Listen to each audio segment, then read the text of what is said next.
अहिले संविधान निष्क्रिय भएको अवस्था हो। संविधान निष्क्रिय यो कारणले छ कि अहिलेको संविधानले न त यस किसिमको अन्तरिम सरकारको परिकल्पना गरेको छ, न त यसमा यस किसिमको जेन्जी आन्दोलन होला नि भन्ने यसमा सोचिएको छ। अन्तरिम सरकार जुन किसिमले गठन भयो, यसमा एकजना जेन्जी का क्रियाशील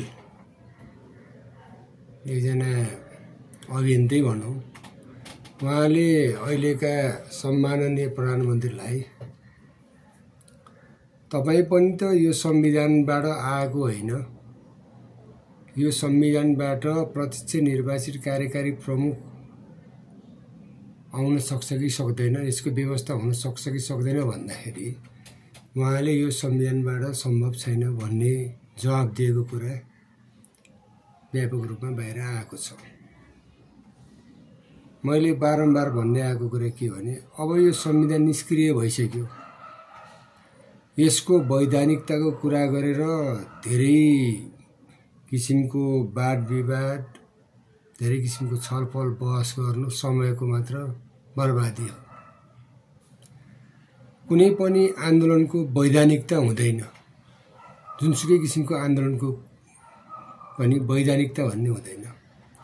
झन् यो सत्ता पलट हुने कुरा, कुनै राजनीतिक विषयवस्तुमा भएका कुराहरूको झन् कुनै त्यसको वैधानिकता भन्ने हुँदैन। आन्दोलन नै सबै कुरा हो। आन्दोलनको बलमा नै अहिलेको यो निरङ्कुश सत्ता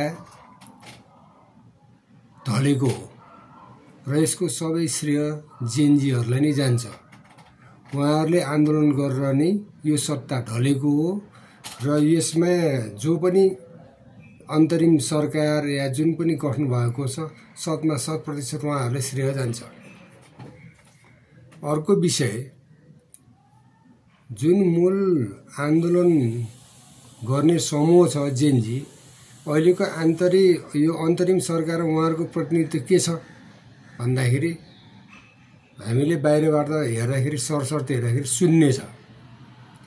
नेपालमा एउटा गलत अभ्यास के भएको छ भन्दा मन्त्री हुने बित्तिकै ऊ जिन्दगीभरि मन्त्री जस्तो हामीले बुझ्छौँ। अन्तरिम सरकारमा जाने मन्त्रीहरू पनि त अन्तरिमै हो नि त, कुनै निश्चित उद्देश्यको लागि गएको हो। उसको मूल उद्देश्य भनेको त अर्को निर्वाचन गर्ने हो, अर्को भ्रष्टाचार छानबिन, यताउता छानबिन भन्ने कुरामा हामीले धेरै आश नगरे हुन्छ। त्यसको लागि त अरू आयोग जस्तै संविधानमै अहिले क्रियाशील छ भन्ने पक्षहरूले त अख्तियार दुरुपयोग अनुसन्धान आयोग लगायतका संवैधानिक निकायहरू छँदैछ। अर्को कुरा, जसले यस्तो किसिमको नाबालक या विद्यार्थीहरूमाथि यस किसिमको बर्बर आक्रमण गरेर गोली वर्षाएर सत्ता टिकाउने प्रयत्न गर्यो, त्यसमा जिम्मेवार व्यक्तिहरूलाई छानबिन गर्ने कुरा हो र त्यसमा बनेको आयोगको कुरा हो। कुनै नयाँ विषय होइन। यो त प्रत्येक घटनापछि यस किसिमको आयोगहरू त विगतमादेखि नै गठन भइरहेकै कुरा हो। त्यही हुनाले यसमा ठुलो कुनै आयोग बन्यो भन्नेमा ठुलो विषय, ठुलो परिणाम आउँछ भनेर सोच्न त्यति आश लाग्दो जस्तो लाग्दैन। जहाँसम्म मन्त्री परिषदको गठनको कुरा छ, त्यसमा जेन्जीहरूको त 2/3 सहभागिता हुनु पर्थ्यो। चाहे उहाँहरू कलेज पढिरहेको होस् या कुनै व्यवसायमा होस्, चाहे विद्यार्थी जोसुकै होस् न, किनकि अन्तरिम हो नि त। उहाँहरू यही क्याबिनेटमा गएर पनि आफ्नो पढाइ कन्टिन्यू गर्न सक्नुहुन्थ्यो, आफ्नो व्यवसाय कन्टिन्यू गर्न सक्नुहुन्थ्यो। त्यो सम्भावनाहरू थियो नि। तर यो अपर्च्युनिटी उहाँहरूले ग्र्याब गर्न सक्नुभयो जस्तो लागेन। उहाँहरूले अरूलाई उठाएर आफू पछाडि बस्ने जस्तो देखियो। त्यसो हुनाले यसमा त्यति परिणाम अलि सोचे जस्तो आउने कुरामा मलाई शङ्कै लागिरहेको छ। किनभने जो मूल रूपमा आन्दोलनमा होमिएको, शहादत पाएको त्यो वर्गले नै नेतृत्व लिन नसक्ने, उहाँहरू प्रधानमन्त्री पनि आफै हुनु पर्थ्यो।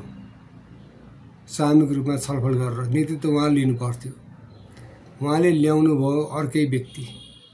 अहिले गृहमन्त्री पनि त्यस्तै लाग्छ, उहाँ कसैको प्रिय पात्र भन्ने देखिन्छ। त्यही हुनाले अहिलेको मन्त्रीमण्डल गठन पनि बडो उडेको छ, किन अन्तरिम भएको हुनाले केही न केही उहाँहरूमा त आउनु पर्थ्यो नि। किनभने यो पुस्ताले अनुभव नहोला तर अपार ज्ञान त छ। यहाँ 30औं वर्ष 40औं वर्ष जिन्दगीभर राजनीति गर्न नसकेको कुराहरूले उहाँले 2 दिनमा त कायापलट गरिदिएको हो नि। उहाँहरूको अस्तित्व त हामीले स्वीकार्नुपर्छ नि। त्यही हुनाले संविधानको हालत निष्क्रिय हुने, अर्को कुरा त्यसबाट अहिले आएको अन्तरिम सरकारमा पनि उहाँहरूको प्रतिनिधित्व नहुने र अहिलेसम्म देखिएको परिणाम हेर्दाखेरि यो एउटा छानबिन समिति गठन गर्छ भन्ने भनेको छ र एउटा निर्वाचनको मिति तय भएको देखिन्छ। त्यसबाहेक त खासै केही पनि देखिएको छैन। रह्यो अब प्रत्यक्ष निर्वाचित कार्यकारी प्रमुख उहाँहरूको प्रमुख माग हो। जब संविधानमा नै नभएको व्यवस्था अनुसारको यो अन्तरिम सरकार हो भने यसबाटै तपाईको प्रत्यक्ष निर्वाचित कार्यकारी प्रमुख हुने व्यवस्था भनेर घोषणा किन नगरेको? त्यति बेलै घोषणा गर्न सकिन्थ्यो। अर्को कुरा, प्रतिनिधि सभा मात्र भङ्ग भयो, राष्ट्रिय सभा जिउँदैछ, सङ्घीय सरकारहरू जिउँदैछ, स्थानीय तहहरू पनि त्यही अनुसारकै क्रियाशील छ। यी सबैलाई त्यति बेलै विघटन गर्नु पर्थ्यो। यो भनेको त केन्द्रीय त्यसकै अंश त हो। त्यही हुनाले यो सम्पूर्ण मेकानिजमै विघटन गरेर अन्तरिम सरकारले राष्ट्रपति शासन या त्यस्तै किसिमको वैकल्पिक व्यवस्थाबाट गएको भए बढी प्रभावकारी हुन्थ्यो। अहिले आएर प्रत्यक्ष निर्वाचित कार्यकारी प्रमुखको विषयमा पनि कुनै तय हुन नसक्ने र जुन मूल प्रवाहमा गएको, जुन मूल रूपले आन्दोलन गरेको त्यो पक्षको प्रतिनिधित्व पनि नहुने र अब हुने निर्वाचनबाट आउने के त भन्ने कुरामा पनि अन्यल छ। अब यही संविधान मान्ने हो हैन, यही संविधान मान्ने हो, सबै यसकै व्यवस्था अक्षरशः मान्ने हो भने त मैले पहिला पनि भनिरहेको छु, खिलराज रेग्मी भाग 2 भन्दा यसको कुनै औचित्य रहन्छ र? त्यही हुनाले यो आन्दोलनको जगलाई नै राम्ररी सम्बोधन गर्न सकिएन। कुनै पनि आन्दोलनको वैधानिकता भन्ने हुँदैन, फेरि पनि दोहोऱ्याएँ।